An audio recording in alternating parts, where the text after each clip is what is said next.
kangkong, oh. Kariwa, ayan, oh. Mari, alam mo, kapag bumalik ako sa mga laalang pagkabata ko sa probinsya, parang kahapon lang lahat.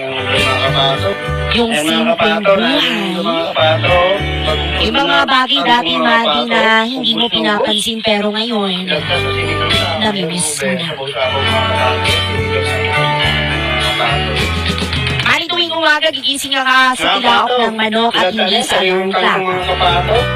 Tapos paglabas ka ng bahay mo ay mararamdaman mo agad ang nabigan ng simoy ng hangin at amoy na amoy mo ang halimuyat ng mga bulaklak at damo na basa dahil sa hamoga. Yung tipong hindi mo na kailangan magmadali. Dati, ibang walang cellphone na hawak-hawakan. Kundi pamalo lang ni nanay kapag late ka ng gumising. Tapos, didiretso ka na lang sa taniman o kaya sa bukid.